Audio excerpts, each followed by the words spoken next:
नमस्कार. आवाज माझा वृत्तवाहिनीत आपल्या सगळ्यांचं स्वागत. वेळेच्या काही ठळक घडामोडींकडे. गॅस पुरवठा साखळीवर देखरेख ठेवण्यासाठी विशेष समिती स्थापन.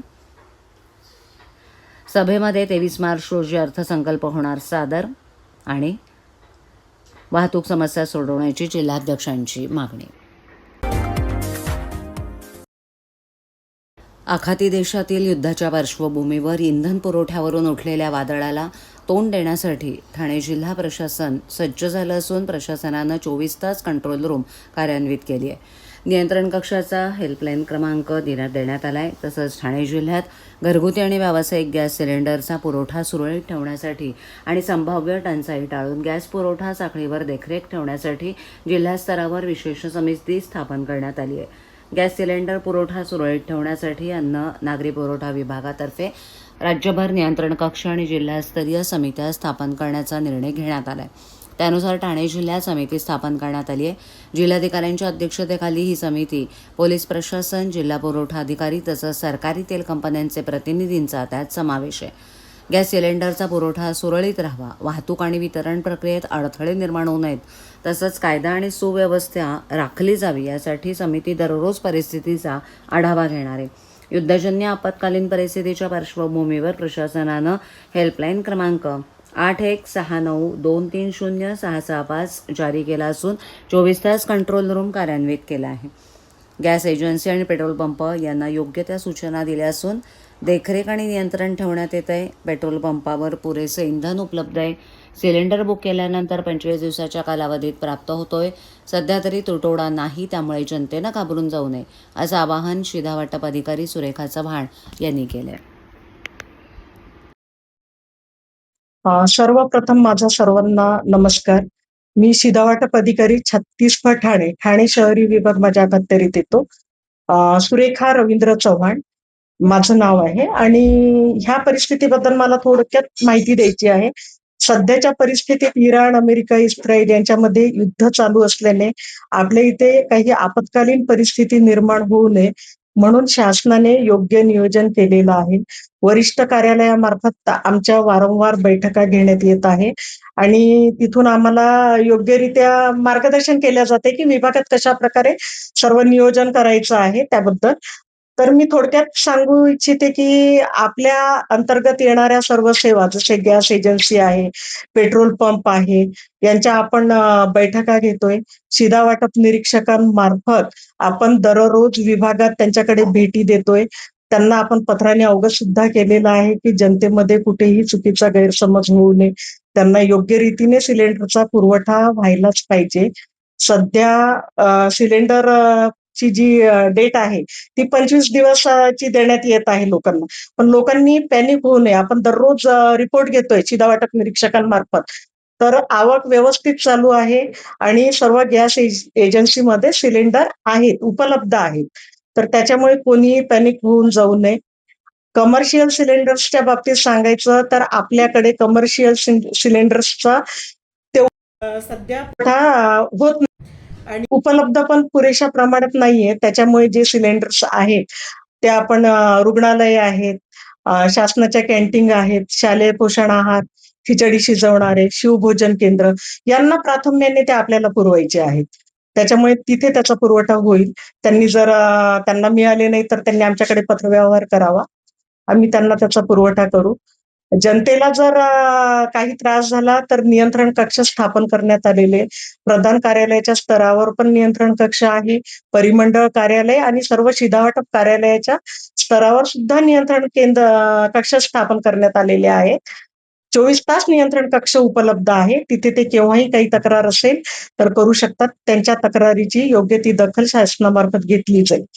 याची सर्वांनी नोंद घ्यावी. आणि पेट्रोल पंपाच्या बाबतीत जर बोलायचं तर इंधन पुरेसं उपलब्ध आहे. त्याच्यामुळे काही काळजीचं कारण नाही. मॅडम, सध्या तरी आम्हाला अजून कुठे ब्लॅक मार्केटिंग ठाणे विभागात आढळून आलेलं नाही. तसं असेल तर आमचं पूर्ण नियंत्रण आहे. आमचे शिधा वाटप अधिकारी विभागात फिरतायत ठिकठिकाणी आणि ते तसा आढावा घेणं चालूच आहे. या व्यतिरिक्त कोणाला तसं आढळलं तर त्यांनी त्वरित नियंत्रण कक्षाला कळवावा. आम्ही कारवाई करू त्यावेळेला.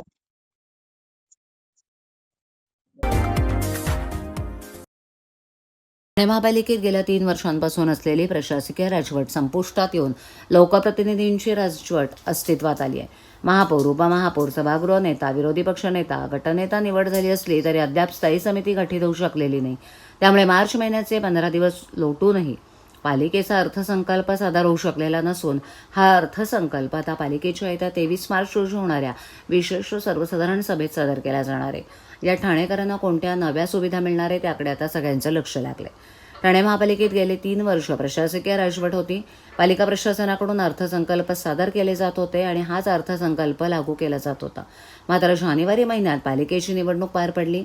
निवडणुकीत शिवसेना पक्षानं 131 पैकी 75 जागांवर विजय मिळवून पालिकेत सत्ता स्थापन केली. भाजपाही सत्तेत सामील झाली. त्यानंतर महापौर, उपमहापौर, सभागृह नेता, विरोधी पक्षनेता, गटनेता निवड झाली असली तरी अद्याप स्थायी समिती गठीत होऊ शकलेली नाही. फेब्रुवारी महिन्यात झालेल्या सभेत स्थायी समिती सदस्य निवडीचा विषय पटलावर होता, मात्र तो ऐन वेळेस मागे घेण्यात आला. त्यानंतर 5 मार्च रोजी आयोजित केलेली सभा रद्द करण्यात आली. 18 मार्च रोजी आयोजित सभेत पटलावर हा विषयच नाही.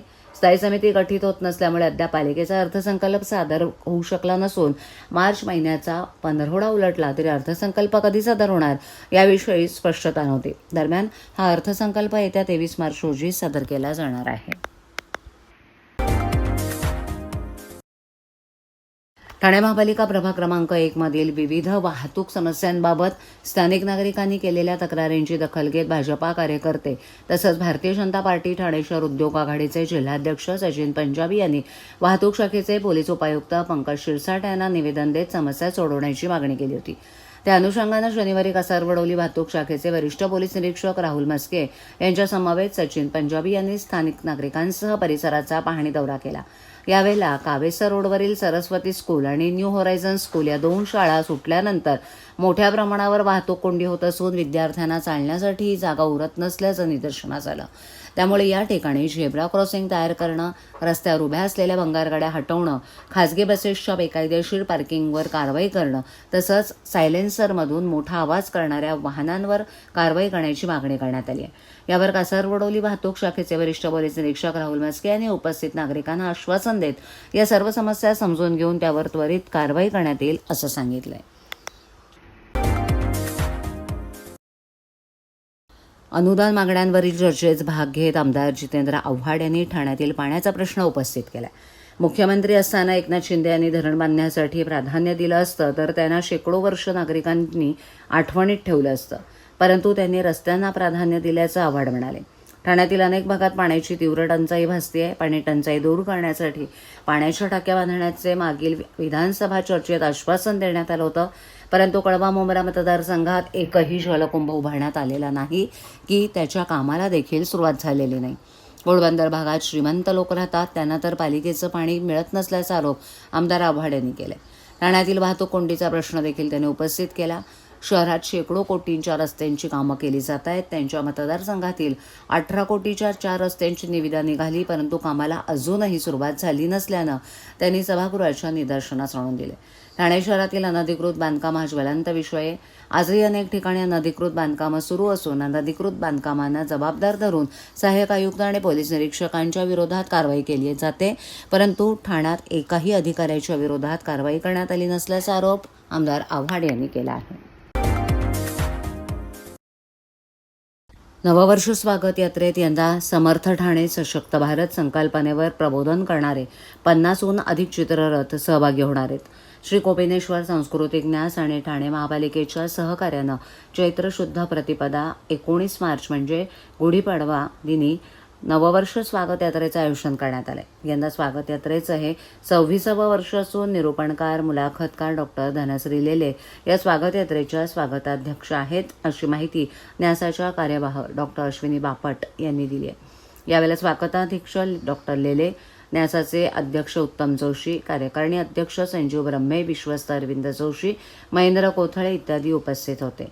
श्री कोपिनेश्वर सांस्कृतिक न्यासातर्फे गुढीपाडव्याच्या दिवशी सकाळी मासुंदा तलाव येथील छत्रपती शिवाजी महाराजांच्या अश्वारूढ पुतळ्याला उपमुख्यमंत्री एकनाथ शिंदे, महापौर शर्मिला पिंपळोलकर स्वागताध्यक्षपदाच्या उपस्थितीत पुष्पहार अर्पण करून कोपिनेश्वर मंदिरातून स्वागत यात्रेचं प्रस्थान होणार आहे. 50हून अधिक चित्ररथांच्या जामा निमाण्यासह ही स्वागत यात्रा गडकरी रंगायतांच्या प्रांगणात विसर्जित होईल. हिंदू संस्कृती परंपरा जतन करणाऱ्या या नववर्ष स्वागताच्या सोहळ्यात सर्वधर्मीय सहभागी होणार आहेत. या स्वागत यात्रेत विविध संस्था चित्ररथातून सामाजिक, सांस्कृतिक, शैक्षणिक, पर्यावरण विषयांची मांडणी करत प्रबोधन करणार आहेत. मल्लखांब, आर्टिस्टिक जिम्नॅस्टिकची प्रात्यक्षिकं, एरियल कसरती, पारंपरिक वेशभूषा केलेली 250हून महिलांची बाईक रॅली, प्रबोधन करणारे सुमारे 50हून अधिक चित्ररथ आणि ठाणे महापालिकेतर्फे सामाजिक, सांस्कृतिक, शैक्षणिक, पर्यावरण विविध विषयांचा सहभाग यात असणार आहे. आम्ही सायकलप्रेमी फाउंडेशनचे सायकल स्वार हे आकर्षणाचे बिंदू असणार आहेत. समर्थ ठाणे, सशक्त भारत, वंदे मातरमची 150 वर्ष, भारत 2047 आणि नागरी शिष्टाचार आणि कर्तव्य असे नाविन्यपूर्ण विषयांची मांडणी चित्ररथावर असणार आहे. फोटो सर्कल सोसायटीतर्फे सेल्फी विथ स्वागत यात्रा, छायाचित्र, रील स्पर्धा तसंच पारंपरिक वेशभूषा चित्ररथ स्पर्धा न्यासातर्फे आयोजित करण्यात आल्या आहेत. दादा कोंडके एमपी थिएटरमध्ये रविवारी 15 मार्चला 32 नामवंत नृत्यगुरू आणि त्यांच्या शिष्य यांचा नृत्यधारा कार्यक्रम आणि महाराष्ट्राच्या लोककलांवर आधारित वंदे मातरमचं सादरीकरण होणार आहे. सायंकाळी कचराळी तलाव इथे गोदा महाआरती होणार आहे. मंगळवारी 17 मार्च रोजी गावदेवी मैदानात संस्कार भारतीची महारांगोळी आणि छत्रपती शिवाजी महाराज आणि छत्रपती संभाजी महाराज जीवन प्रदर्शनी तसंच युनेस्कोनं जागतिक वारसा ठरलेल्या 12 गड किल्ल्यांच्या प्रतिकृती हिंदवी स्वराज्य आर्ट्स आणि राज्याभिषेक समारोह संस्था आणि हिंदवी आर्ट्स शिवशंभू विचारमंच हे साकारणार आहेत. बुधवारी 18 मार्चला सायंकाळी मासुंदा तलावाभोवती दीपोत्सव होणार असून मासुंदा तलावाच्या विविध घाटांवर विविध समाज बांधव गंगा आरती करणार आहेत. ठाणे शहराच्या वाढत्या व्याप्तीनुसार स्वागत यात्रेची प्रथाही सर्वत्र जोम धरतीये. स्वागत यात्रेला जोड म्हणून 13 उपयात्रा निघणार आहेत. इंदिरानगर, ज्ञानेश्वर नगर, समता नगर, कळवा पूर्व पश्चिम, Brahmand, Ghodbunder road, Rutu estate, Pokhran road, Kolshet, Lodha Amara, Kasarvadavali, Wagle estate आणि वर्तक नगर या ठिकाणी गुढीपाडव्याला या उपयात्रा निघणार आहेत. सांगाल श्री भुवनेश्वर सांस्कृतिक न्यासाची यंदाची 26वं वर्ष आहे स्वागत यात्रेचं. गुढीपाडव्याच्या दिवशी अनेक वर्षांची जी आपली परंपरा आहे ती यावर्षी पण आपण पुढे घेऊन जाणार आहोत आणि कौपिनेश्वरपासून जी आपली मुख्य यात्रा निघणार आहेच, पण आता जसं ठाणे वाढत आहे तसं ठाण्यामध्ये ही स्वागत यात्रा ही प्रथासुद्धा सर्व बाजूंनी वाढत चाललेली आहे आणि त्यामुळे 13 उपयात्रासुद्धा यामध्ये निघणार आहेत आणि मुख्य म्हणजे सशक्त ठाणे, समर्थ भारत, वंदे मातरम असे विविध विषय दिलेले होते आणि तसंच सध्याच्या युद्धाच्या पातळीवरती सुद्धा त्या पार्श्वभूमीवरती सुद्धा काही विशेष संदेश देणारे चित्ररथ या ठिकाणी आपल्याला पाहायला मिळणार आहेत. म्हणजेच या ठिकाणी वेगवेगळे विचार घेऊन आपण नवीन वर्षामध्ये प्रवेश करावा हा जो विचार आहे सगळ्यांनी एकत्र येऊन त्याच्यामध्ये स्वागत करावं नवीन वर्षाचं, हा जो वर्षानुवर्षाचा आपला विचार आहे तो या वर्षीसुद्धा तितकाच दृढ होणार आहे असं मला वाटतं. यंदाच्या स्वागत यात्रेच्या स्वागताध्यक्ष तुम्ही आहात, काय ठाणेकरांना संदेश द्या? मी वैयक्तिक सांगितलं तर सुरुवात माझी जी निवेदनाची झाली ठाण्यातली ती स्वागत यात्रेमधनं झाली आणि आज मी इथे स्वागताध्यक्षा म्हणून काम बघतेय. हा माझ्यासाठी वैयक्तिक म्हणाल तर खूप आनंदाचा भाग आहे, आनंदाची बाब आहे. आपण सगळ्यांनी हे आपलं शहर आहे आणि ही आपली यात्रा आहे, त्यामुळे आपण सगळ्यांनी याच्यामध्ये अतिशय उत्साहाने पारंपरिक वेशभूषेमध्ये सहभागी व्हावं आणि सगळ्यांचाच उत्साह द्विगुणित करावा असं नक्कीच सांगा. आम्ही सायकलप्रेमी फाउंडेशनचे सदस्य ठाणेकर 53 वर्षीय राजेश खांडेकर या सायकलवालानं नवा विक्रम रचलाय. त्यांनी घोडा सायकलवर अर्जेंटिना ते अमेरिका असा 16,000 किलोमीटरचा प्रवास 8 महिन्यात पूर्ण केला असल्याची माहिती आम्ही सायकलप्रेमी फाउंडेशनच्या वतीनं आज पत्रकार परिषदेत देण्यात आली. या पत्रकार परिषदेत आदित्य प्रतिष्ठानच्या वतीनं किरण नागती यांनी त्यांचा सत्कार केला. या पत्रकार परिषदेला राजेश खांडेकर स्वतः, किरण नागती, आम्ही सायकलप्रेमी फाउंडेशनचे सदस्य अमोल कुलकर्णी उपस्थित होते. हा सायकल प्रवास करणारे ते ठाण्यातीलच नव्हे तर भारतातील एकमेव सायकलप्रेमी आहेत. 20 जून 2025 रोजी ते ठाण्याहून अर्जेंटिनासाठी निघाले.